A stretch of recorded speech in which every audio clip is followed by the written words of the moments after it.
Bharat England మధ్య చెస్టర్లే street వేదికగా జరిగిన తొలి టీ20 మ్యాచ్ వర్షం కారణంగా ఫలితం లేకుండానే రద్దయింది. ఈ మ్యాచ్లో మొదట బ్యాటింగ్ చేసిన భారత్ నిర్ణీత 20 ఓవర్లలో 7 వికెట్ల నష్టానికి 189 పరుగుల భారీ స్కోర్ సాధించింది. కెప్టెన్ శ్రేయస్ అయ్యర్, ఓపెనర్ అభిషేక్ శర్మ అర్ధ సెంచరీలతో రాణించడంతో పాటు మూడో వికెట్కు 82 పరుగుల కీలక భాగస్వామ్యాన్ని నెలకొల్పారు. చివర్లో సిమోన్ దుబే కేవలం 21 బంతుల్లో 42 పరుగులతో మెరుపు ఇన్నింగ్స్ ఆడి జట్టుకు బలమైన ముగింపునిచ్చాడు.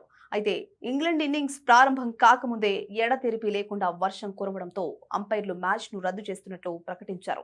టీమిండియా భారీ స్కోర్ చేసినప్పటికీ ఈ ఇన్నింగ్స్ ద్వారా జట్టులోని కొన్ని కీలక బ్యాటింగ్ బలహీనతలు మరోసారి స్పష్టంగా బయటపడ్డాయి. ముఖ్యంగా భారత జట్టు 5 ప్రధాన సమస్యలను ఎదుర్కొంది. సంజు శాంసన్, ఇషాన్ కిషన్ త్వరగానే పెవిలియన్ చేరడంతో ఓపెనింగ్ జోడీ అస్థిరత కొనసాగింది.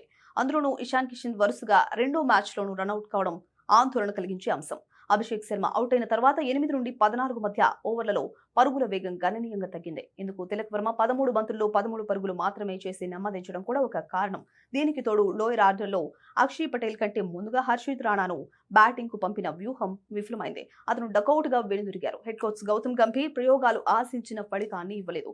ఇప్పుడు ఇరు జట్ల మధ్య జూలై 4న మాంచెస్టర్లో రెండో టీ20 జరగనుంది. తొలి మ్యాచ్ రద్దు కావడంతో భారత్ తన తప్పులను సరిదిద్దుకుని ఈ కీలక పోరులో విజయం సాధించాలని లక్ష్యంగా పెట్టుకుంది.